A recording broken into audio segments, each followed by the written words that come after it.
시작. 제사장직을 제정함. 목적 한번 다 같이 읽어볼까요? 시작. 이스라엘의 제사장직에 대해 살펴보고 그리스도의 인격 안에서 그 목적이 달성되었음을 이해하는 것. 자, 교재 31번. 전사님 교재 있습니까? 없습니까?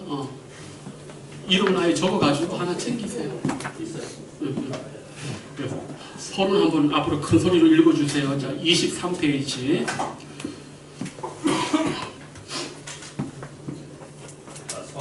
예. 성직자들이 존경을 받느냐, 공멸을 받느냐, 혹은 무관심의 대상이 되느냐는 우리의 종교적 배경에 따라 좌우된다.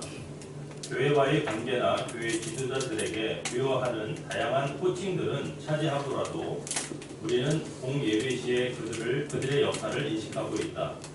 그런데 우리는 지도자 위치에 있는 그들을 바라보다가 오히려 하나님에게는 집중하지 못하는 경우가 너무나 많다. 그러나 예배의 초점은 하나님이지 종교 지도자나 목사가 아니다.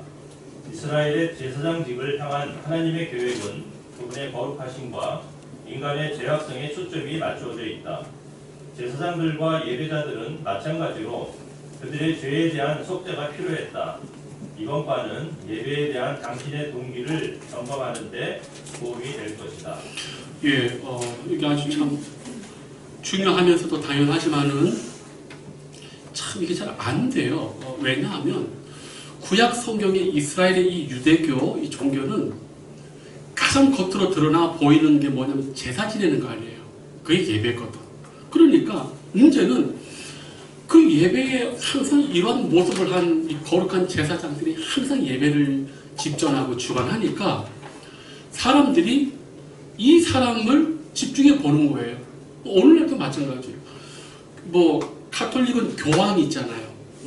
카톨릭은 교황이 있죠. 근데 개신교도 다르지 않아요. 그 분당에 어느 목사님이 최근에 그 개신교가 카톨릭 얘기할 거 없다고. 각 교회마다 교황 하나씩 있지 않아요. 왜? 이 말씀이 당연한 것 같지만 우리가 연약하기 때문에 참 이게 안 돼요. 뭐 말이냐면 제가 자주 말씀하잖아요. 이 목회자들이나 선직자들은 이렇게 하나님을 가리키는데 이 가리키는 하나님을 안 보고 다 이 손가락을 본다고, 사람을 본다고. 이게 우리의 연약함이에요. 여기 보니까 우리는 지도자의 위치에 있는 그들을 바라보다가 오히려 하나님에게 집중하지 못하는 경우가 너무 많다. 고린도 교회가 그렇잖아요.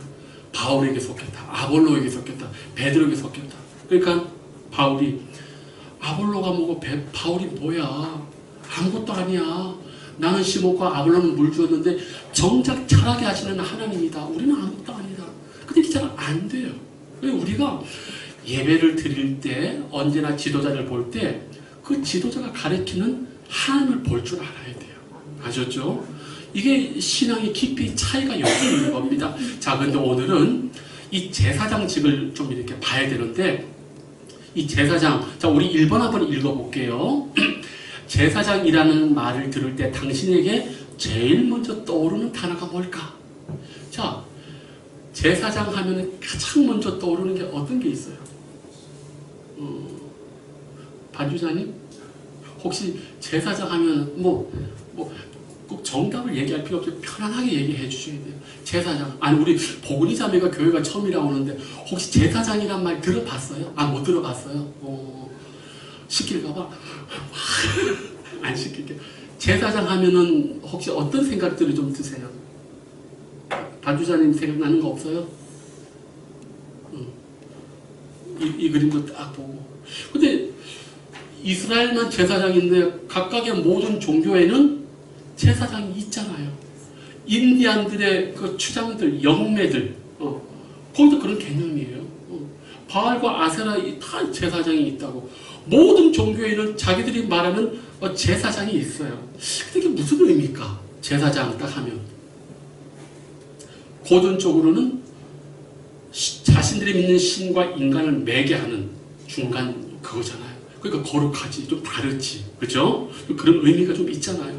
우리 기독교에서 말하는 우리가 구약 성경을 딱 봤을 때 제사장 하면 뭐가 좀 딱 떠오르십니까? 혹시 제사장 하면? 응? 짐승 잡는 사람. 그렇죠. 짐승 잡는 사람. 맞아요. 자, 요거는 그럼 넘어갈게요. 자, 근데 보십시오. 자, 이제 요거 한번 봐보세요. 이거 28장에서 29절까지 말로 풀어놨는데 너무 어려워요. 너무 어려워. 자, 그런데 제가 일목요연하게 좀 설명을 할게요. 자, 대제사장이 가장 안쪽에 입는 옷이 팔과 다리에 보이는 거 있죠? 하얀 세마포 속옷이에요. 요거 입고 그 다음에 이 파란색 있죠? 요게 이제 그 에봇의 겉옷이라고, 에봇 밑에 입는 거예요. 요거 파란 색깔. 그 다음에 빨간색 있죠? 요게 이제 에봇이라고 불러요. 그리고 중간에 띠 띄었죠? 요걸 띠라고 하고요. 그 다음에 가슴팍에 뭐가 있어요? 보석 12개 있죠? 요걸 흉패라고 불러요. 그리고 양쪽 어깨 위에 호마노라고 보석 2개가 양쪽 어깨 위에 있습니다. 이걸 견대라고 불러요. 그리고 관이 있죠? 모자. 그리고 모자 그 맨 눈썹 위쪽으로 이게 금패로 딱 두들고 거기에 여호와께 성결이라고 이렇게 써 있어요. 이게 제사장의 의복이에요. 그런데 보십시오. 제가 미리 좀 설명을 할게요. 자, 여기 보면 이 우리 성도님들은 이렇게 보시기에 여기 옷 중에 이 전체 중에 이거 참 특이하다라고 생각되는 게 좀 혹시 있습니까? 어떤 게 좀 특이한 것 같아요? 네? 속옷이 더 길다. 오케이. 참 뭐랄까, 이게 그림으로 봐서 그렇지 이게 실제로는 참 뭐랄까 좀 화려하죠. 왜? 왜냐면 여기 일단 보석 자체가 화려하잖아요. 보석이 어떤 의미가 있을까요? 우리 저 보석하면은 보통 왜 우리가 결혼할 때 보석을 반지로 줄까요? 이뻐서? 이거 모르면은 이거 결혼식 다시 해야 돼. 보석은 영원을 상징하는 거예요. 보석들은 당신과 집사님한테 물어볼 걸 그랬다. 정종철 집사님한테 물어봤어야 되는데 오늘 운 좋았어요. 보석은요, 보석이라는 이 돌 자체가 영원을 의미해요. 당신과 나의 사랑이 뭐?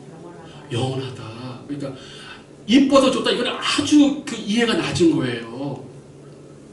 복음이 참 이쁜 것도 좋지만 뭐 하다고? 영원하다. 자, 그러면 보십시오. 그 흉패가 있잖아요. 여기 보석이 몇 개? 왜 12개일까? 그렇지. 그 뭔 뜻이에요? 이 제사장은 그림자잖아요. 우리의 영원한 제사장이 누구시죠? 예수님이잖아요. 예수님의 가슴팍에 보석 12개가 박혀있어요. 12지파가. 뭔 뜻이에요? 하나님에게서 우리가 보석같이 귀한 존재라는 거예요. 그래서 이 흉패는 하나님께서 우리를 어떻게 생각하고 있는지, 내가 너희들을 보석같이 존귀하고 귀하게 사랑한다는 의미가 있어서 대부분의 주석학자들은 이 의복 중에서도 최고로 중요한 걸 흉패로 봐요. 왜?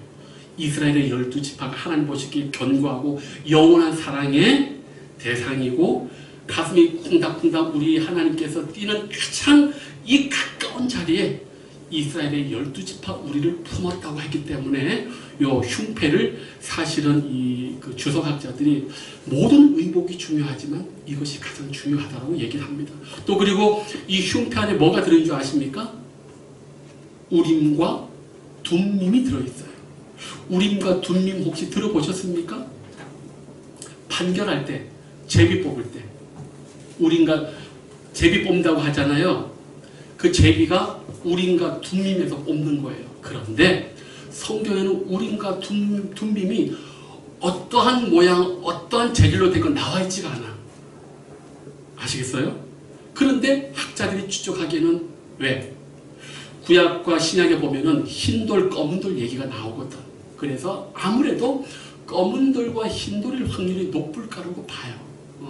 그리고 사무엘에 보면은 사울 왕이 제사장 에봇을 통해서 그리고 이렇게 우림과 둠밈으로 제비를 뽑길 때 하나님이 응답하지 않았다는 표현이 나와요. 그 제비 뽑기가 바로 우림과 둠밈에 손을 넣었을 때 이게 뭔가 나오지 않았다고 보는, 복잡하게 보는 것도 많아요. 자, 어쨌든 중요한 건 뭐냐? 이 흉패 안에 우림과 둠밈이 있는데 우림의 뜻이 뭔지 아십니까? 28장 30절에 보니까 1절 1에 저기 풋노트 되어 있죠. 밑에 우림을 뭐라고 했어요? 우림의 원래 뜻이 자 성경책 맨 밑에 보면은 우림 해놓고 일 해놓고 뭐라고 해석을 각주를 달아놨어요? 빛. 그 다음에 둠밈은 완전함. 그러니까 우림과 둠밈이 판결하는 데 쓰이잖아요. 즉 이스라엘이 어떤 국가적인 큰 일이 있을 때 특히 전쟁 같은 걸 할 때 쫓아갑니까 맙니까 이런 상황이 왔을 때 이걸 뽑는단 말이에요. 그럴 때 이게 그들이 원하는 방식으로 나면 쫓아가고 안 쫓아가는데 이 우림과 둠밈의 뜻이 빛과 완전함이죠. 이게 신약에 뭘 상징하는 줄 아세요? 말씀을 상징하는 거예요. 말씀. 아시겠습니까? 자, 그리고 자, 견대를 한번 좀 말씀을 드릴게요.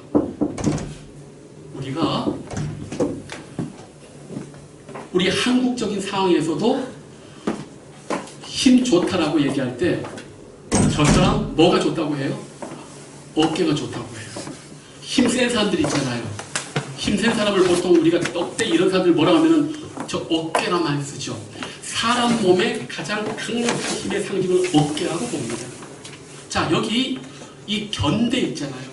이 제사장에도 이 호마노 보석 양쪽이 있고 여기 6개 또 이름을 새겼단 말이에요. 뭔 말이냐면은 하나님께서 우리의 힘이 된다는 걸 또 이 견대가 또 이야기를 하는 거예요. 또 하나, 그리고 여기 보면 맨 밑에 석류와 금방울 있죠. 여기 보면은 종과 종 사이에 석류를 달아놨어요. 왜? 종과 종끼리 부딪히면은 불협함이 날 수 있잖아요. 그래서 중간에 딱 해놨는데 여기 보면은 아주 그 의미 있는 게 있어요. 35절에 방울 달아놓은 대제사장이 방울 달아놓은 이유가 있어요. 35절 아론이 입고 여호와를 섬기러 성소에 들어갈 때에 성소에서 나올 때에 그 소리가 들릴 것이라 그리하면 그가 죽지 아니하리라. 이 성소가 지성소 들어갔을 때 1년에 한 번 들어갔을 때 온 백성이 숨죽이고 있어요. 왜? 실제로 여기서 죽는 사람들이 있으니까. 그래서 역사가 예수님 시대의 역사가 요셉 후세에 의하면 아론 때부터 예수님 시대까지 대제사장이 자기들의 기록에 보면 80명이 있었다고 해요. 그런데 그 기록들 보면은 정말 실제로 이 지성소 들어갔다가 방울 소리 나지 못하고 하나님의 거룩함에 죽어가서 이렇게 했다는 게 그들의 기록에 있는 것 같아요. 어쨌든 이 방울 소리가 나야지 안 죽는 거예요. 그러니까 지성소와 성소는 함부로 못 들어가고 성결하지 못하면 그 즉시 하나님의 거룩함이 인간의 죄를 향해서 돌진을 하기 때문에 우리를 죽인다고 해요. 그래서 이 사람들이 이 머리 관에 이 앞에 이게 뭐예요? 트레이드 마크가 여호와께 뭐요? 성결, 거룩, 구별 다 똑같은 말이에요. 그러니까 달라야 되는 거예요. 그런데 오늘 이 제사장직과 관련해가지고 43절은 정말 의미가 있어요. 자, 볼까요? 우리 다 같이 한번 읽어봐요. 시작. 아론과 그의 아들들이 회막에 들어갈 때나 제단에 가까이어 거룩한 곳에서 섬길 때 그것들을 입어야 죄를 짊어진 채 죽지 아니. 자, 여기까지. 세상에 이 표현 보십시오. 제사장들이 뭘 짊어져요? 이상하지 않아요? 우리 속죄했다면 속죄했다면서요. 근데 이게 뭐요? 죄를 짊어진 채. 근데 속죄가 뭐예요? 죄를 속겠다면서. 잘 보세요. 이거 정말 중요해요. 언약궤 위에 우리 알죠? 성소가 지성소와 성소가 있잖아요. 성소를 지나면 휘장 앞에 그 지성소가 있고 지성소에 언약궤 있죠. 언약궤 뚜껑에 천사들이 서로를 향해서 어떤 내모를 전망해서 이렇게 보면 여기가 그 시은자 그잖아요. 거기에다 피를 붓죠. 그걸 우리가 먼저 속죄했다고 하잖아요. 그런데 우리는 속죄를 뭘로 느끼냐면 죄가 사라졌다 이렇게 생각하죠. 그죠? 맞는 말이에요. 그런데 고전적인 이 성경의 내용은 좀 달라요. 여기 봐요. 죄를 뭐 한 채? 죄를 짊어졌다고 하죠. 언약궤 뚜껑에 피를 뭐 하죠? 붓죠. 죄가 덮어지고 가려워진 거예요. 속죄는 우리가 보통 죄가 사라졌다, 그것도 맞아. 그런데 구약의 또 고전적인 신뢰는 뭐예요? 그 죄를 피로 덮어서 보이지 않는 거예요. 놀랍죠? 이게 원래 고전적인 속죄의 원래적 의미예요. 그 여기 보니까 죄를 짊어진 채 죽지 않는다. 그리고 예수 그리스도의 십자가의 보혈이 우리의 죄를 어때요? 덮지요. 물론 사라지게도 되겠지. 그런데 고전적 신뢰는 뭐예요? 우리의 죄가 그리스도의 피가 이렇게 덮어져서 보이지 않는다. 그러니까 죄라는 건 그렇게 무서운 거죠. 그죠? 요건 좀 더 연구가 필요하지만은 죄가 도말됐다. 죄가 씻어졌다. 그러나 로마서에는 죄를 간과했다. 뭐요? 하나님이 보고도 못 본 척 지나간다고 얘기해. 또 시은 자 속죄소에 우리의 죄가 있는데 그 피가 덮어져가지고 하나님이 못 보게 하신다. 그러니까 이 속죄라는 의미가 여러 다양한 신상들이 있단 말이에요. 그러니까 이 신앙의 이거는요, 뭐 하나로 안다고 얘기하면 안 돼요. 엄청 깊이 있는 여러 맥락이 있단 말이에요. 그런 의미에서 이거 보십시오. 죄를 짊어진 채 누가 생각납니까? 우리 주님이 인류의 죄를 짊어지고 가는 거잖아요. 그러니까 구약과 신약은 언제나 이것이 일치가 되고 있고요. 저는 사실은 구약을 설교하는 걸 참 좋아요. 왜? 이야기가 너무 풍성하고 옛날이나 지금이나 똑같아. 그렇지 않습니까? 그런데 이게 얼마나 풍부한지 몰라요. 자, 어쨌든 오늘은 자, 볼게요. 2번 한번 읽어봅시다. 2번까지만 한번 읽어봅시다. 시작. 출애굽기 28장 1절에서 30절을 읽으라. 하나님은 아론의 아들들에게 어떻게 특별한 지위를 부여하시는가? 그 이유는 무엇인가? 자, 제사장직과 관련해가지고요, 아론의 아들들에게 어떠한 특별한 지위를 지금 허락하셨지요? 제사장의 직분을 이렇게 뭐요? 부여했죠. 근데 이들이 이 제사장의 이 거룩한 직분을 부여받을 수 있는 이유가 뭡니까? 쉽게 말하면, 요즘 시대로 말하면 금수저로 태어난 거지. 아버지 빽인 거예요. 아버지 빽. 눈 떠보니까 아론의 후예인 거예요. 눈 떠보니까.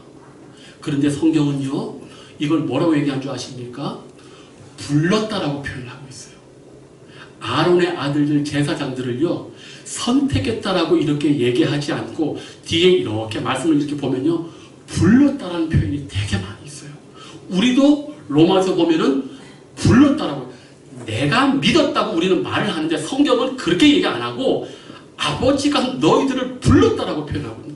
자, 꿈은 꿉니까? 꾸어지는 겁니까? 우리 다 꿈을 꾸죠? 이 언어에 속으면 안 돼요. 꿈은 내가 능동적으로 꾸는 것 같잖아요. 근데 실제로는 꿈은요, 수동적이에요. 그래서 이걸 현대 언어 철학에서 무슨 얘기를 하면 우리가 하는 말에 우리가 쏘는 경우가 되게 많이 있어. 예를 들어서 바로 이거예요. 꿈은요, 정확하게 내가 꾸는 게 아닙니다. 꿈은 꾸어지는 거예요. 근데 우리는 말할 때 내가 꾼다고 하잖아요. 여기서 우리가 빨리 깨달아야 돼요. 믿음도 마찬가지예요.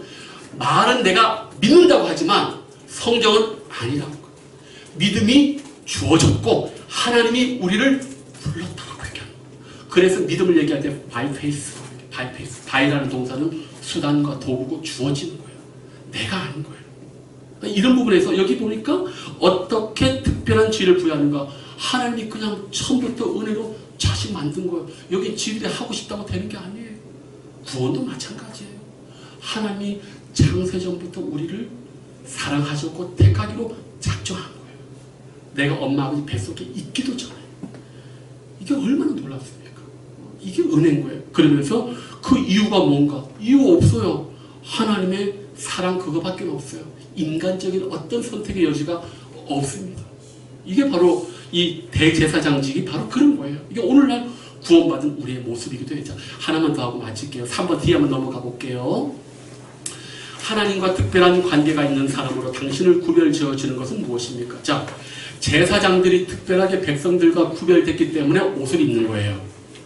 성도님들, 옷은요, 그래서 중요해요. 군대와 군대가 아닌 건 뭘로 볼 수 있을까요? 군복으로 알 수 있는 거예요. 그죠? 그래서 옷이 중요한 거예요. 옷이. 제복이 중요하다. 옷이 중요하다. 이 옷을 입어야만 구별되는 거예요. 그러니까 옷이라는 건요, 어떤 사람과 사람의 특별한 것을 구별시켜주는 큰 의미가 있어요. 저도 1년에 2번 정도 가운을 입어요. 왜 입어요? 성만찬 때. 성만찬 때 입는단 말이에요. 왜? 성만찬은 아무나 할 수 있는 게 아니에요. 목회자만 할 수 있다고, 목회자만. 우리가 목사 되려고 얼마나 힘든 줄 아세요? 우리 신전사에 보면은, 죄송합니다. 구만리 같아. 3년 해야지. 신대원, 우리 학부 3년 해야지. 학부 4년이지. 신대원 3년 7년이지. 그리고 끝나는 게 아니야. 전임 2년 또 해야 돼. 그리고 나서 또 뭐예요? 목사고시 합격해야 돼. 그리고 나서 또 부목사 해야 돼. 그리고 나서 되는 거예요. 그게 쉽지가 않아요. 그런 사람만이 제대로 된 뭐예요? 주님의 이름으로 성만찬과 세례를 베풀 수 있는 거예요. 그러니까 옷 하나를 얼치기로 배우고 하겠다. 저는 정말 저는 좀 마음이 아파요. 어디 비행기 한번 타고 몇 개월 했고 참 아주 그냥 수준 떨어져가지고 그렇게 하면 안 돼요. 성직은 그런 식으로 하는 게 아니에요. 성직은 1, 2년 하고 몇 개월 하고 성직 그러면 안 되고 양심의 문제, 양심의 문제. 우여곡절을 하더라도 조심해야 되고 정말 그거 아니면은 정말 제가 말씀드리지만 되도록이면 성직하지 마세요. 제 꿈이 뭔지 아십니까? 빨리 은퇴해가지고 제 목회했던 동안 죄 짓는 걸 회개하는 게 제 꿈이에요. 이 말을 왜 제가 하냐면은 목회를 하면 할수록 제 자신의 연약함이 너무 드러나가지고 빨리 은퇴한 다음에 그다음부터는 세상을 위해서 기도하고 회개하는 게 제 꿈이라고. 지금 이 사명을 하나님 맡겼어야 하는데 저는 이 성직이 너무너무 부담스러워요. 너무너무 두렵고. 이해되십니까? 그러니까 성직을 부러워하지 마세요. 하나님의 거룩함에 노출되면 그것만큼 무서운 게 없어요. 정말 무서워요. 하나님 이름 가지고 죄 져봐요. 그거 어떻게 하려고 그래? 하나님 앞에서 죄 지면. 얼마나 두려운 줄 아세요? 저는 그래서 신학하겠다, 목사 되는 거 뜯어 말리고 싶어요. 하겠다고 하면 정말 제대로 하셔야 돼요. 신전사님 축복합니다. 우리는 어쩔 수 없이 이 길을 걸어가지만 이 두려움이 우리는 보통 있지 않아요. 너무너무 두려워요. 좀 솔직한 말로. 그래서 솔직히 성도님들이 부러울 때가 많아요. 성도님들은 저를 부러워하시겠지만 저는 성도님들이 부러울 때가 많아요. 그래서 우리 딸도 목사한테 시집 보내고 싶지 않아요. 목사가 싫어서가 아니라 그 성직이 갖는 두려움이 있기 때문에 그냥 믿음 좋은 형제 만나서 이렇게 레이맨으로 평신도로 이렇게 하고 참 좋잖아요. 근데 거기 직분이 있어봐요. 하나님과 관계된 거니까 이게 보통 심각하지 않습니다. 우리 장로님들도 만나보면요, 목사들이 갖는 무게감 가지고 피택할 때 벌벌벌 떨고 기도하시면서 피택받는 그 정상인 거예요. 그거 없다? 문제 많은 거예요. 영원히 문제되는 거예요. 정말 우리가 중요시 해야 되는 거고 두려워해야 돼요. 자, 그래서 이 하나님과 특별한 관계가 있는 사람으로 구별되는 게 옷이잖아요. 그래서 옷은 여러 면에서 중요하고 특별히 우리 성도님들이 옷을 특히 교회 올 때 좀 뭐랄까 이렇게 입으시는 거 좋아요. 화려도 상관없어요. 그런데 너무 반짝이만 안 입고 오시면 돼요. 저는 솔직히 말씀드리잖아요. 이 목회자들은 어두운 옷을 입어요. 천주교 신부들이나 개신교 목사들은 언제나 검정 옷을 입잖아요. 검정이 무슨 뜻인 줄 아세요? 안 좋은 의미로는 죄를 의미하지만 긍정적인 의미로는 이게 죽음을 의미해요. 목사나 신부는 교회 올 때마다 죽으러 오는 거고 대신 성도님들은 밝은 옷 입고 오세요. 왜? 행복하시라고. 죽는 건 목회자가 할 테니까 성도님들은 행복하시라고. 저는 그래서 우리 성도님들이 교회에 밝고 따뜻하고 화사한 옷 입는 거 좋아하고 정말 행복했으면 좋겠어요. 십자가 지는 건 우리 신전사가 저랑 할 테니까 성도님들은 행복하시라고. 어쨌든 그래서 또 성경에는 이 옷에 대한 이야기가 되게 많습니다. 제가 가장 좋아하는 게 뭔지 아십니까? 옷과 관련된 유명한 그 구의 말씀이 있어요. 루시요, 보아스 발치에 탁 누웠을 때 보아스가 새벽에 일어나고 무슨 처자가 발밑에 있는 거야. 깜짝 놀랐어. 그때 루시 보아스에게 구애하는 말이 뭔지 아십니까? 당신의 옷자락으로 주의 종을 덮으소서. 내가 이거 알았으면 우리 집사람이 나한테 이런 식으로 연애 편지를 썼으면 얼마나 멋있어. 우리 여기 여성 되신 분들, 결혼 안 하신 분들, 좋은 신랑이 있으면은요, 이웃기에 내가 당신을 사랑합니다, 결혼하고 싶다, 이거를 고전적으로 어떻게 표현하냐, 당신의 옷자락, 김다빈 외워요. 당신의 옷자락으로 나를 덮으소서. 너무 멋있지 않아요? 너무 멋있지 않아요? 저만 감동받았나 보다. 이 옷이라는 건요, 그런 여러 가지 좋은 의미가 있어요. 어쨌든 이 제사장의 이 옷, 요거 기억하시고, 하나만 더 마칠게요. 4번까지만, 4번, 5번 빨리 할게요. 자, 4번. 여기에 나타난 보석들은 하나님과의 관계 면에서 이스라엘 백성들에게 무엇을 뜻하는가? 제가 아까 여기 보석 얘기했죠? 저기, 보근이 자매니, 결혼할 때 보석을 왜 준다고? 그렇지. 이야, 기억하네. 영혼. 정중들 집사님, 보석을 왜 줘요? 예뻐서 비싸서? 뭐 하자고? 영원히 변심한다. 바로 그겁니다. 이거 정말 중요합니다.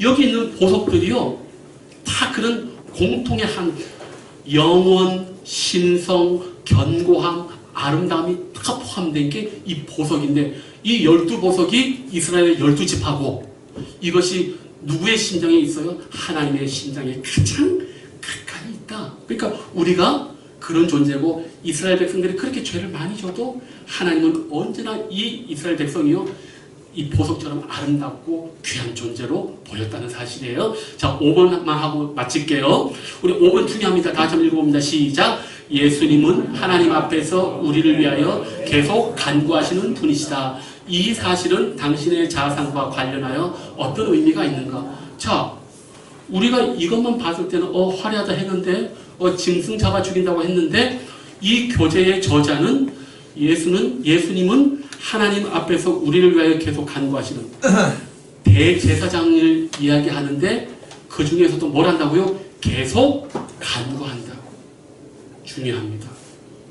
우리는 이 대제사장들이 그저 맨날 짐승만 잡아 죽이는 줄 알았는데 그렇지 않아요. 이 대제사장들의 가장 위대한 사역이 뭔지 아십니까?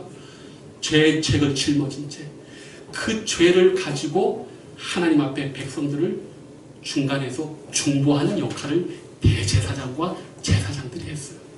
그래서 목회자들은 말씀과 기도가 언제나 중요하고, 그런 의미에서 우리가 잘 아는 그 누굽니까? 사무엘. 나는 기도하기를 쉬는 죄를 범치 않겠다.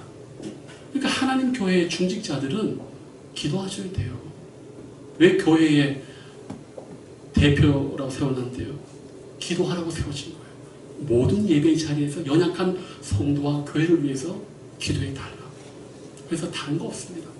교회에 우리가 목사, 장로, 권사, 안수집사 이 직분을 받을 때 뭘 먼저 생각해야 되냐면, 우리가 우리 교회 성도들을 위해서 뭐 하는 사람이에요? 계속 간구하고 기도하는 사람인 거예요. 이거를 놓치면 이제부터 시끄러워지는 거예요. 이게 이해가 되면 그 다음부터 교회가 은혜롭게 되는 거예요. 이해되시죠? 딴 거 없습니다. 딴 거 없어요. 축복해주고 어려운 가운데 있는 성도가 있으면 뭐 하는 거? 기도해주는 거. 이게 간단한 거 아니에요. 뭐가 그렇게 어려워요? 어렵지 않단 말이에요. 문제는 이렇게 우리가 안 하니까 문제인 거예요. 네. 그래서 요 특별히 5절 말씀을 기억하십시오. 대제사장은요, 간구하는 자, 기도하는 자. 네?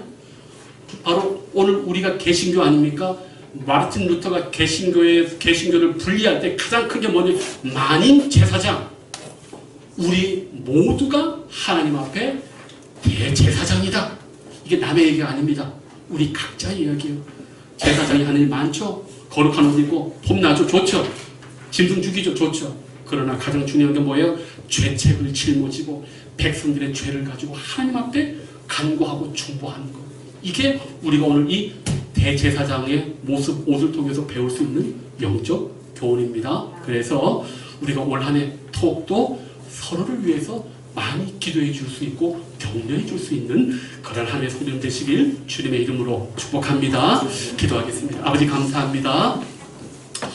오늘 명절 오후에도 여전히 하나님을 사랑하고 예배하는 저희들 축복해 주심을 감사를 드립니다. 아버지 하나님, 주님 오시는 그날까지 하나님 우리 모두가 형제 자매 성도를 위해서 서로 무엇보다도 뜨겁게 사랑하고 기도하고 중보해 줄 수 있는 거룩한 은혜의 대제사장들 다 될 수 있도록 주님 복의 복 더하여 주시옵소서. 특별히 우리 여성 성도님들은 명절을 맞이해서 많이 분주하고 바쁩니다. 아버지 피곤치 않게 하여 주시고 깊은 기쁨의 교제가 있게 하여 주시옵소서. 이제는 우리 주 예수 그리스도의 은혜와 하나님 아버지의 사랑하심과 성령의 감화감동 교통 충만하시고 오늘 대제사장의 의복과 여러 사역을 통해서 무엇보다도 예수님이 그러하듯 우리도 이 땅 가운데서 형제와 자매와 성도들을 위하여 계속하여 간구하기를 다짐하고 그러한 인생을 살기로 다짐하는 우리 귀한 성도님들 위해 이제로부터 영원토록 함께하여 주시길 간절히 축복하옵나이다. 아멘.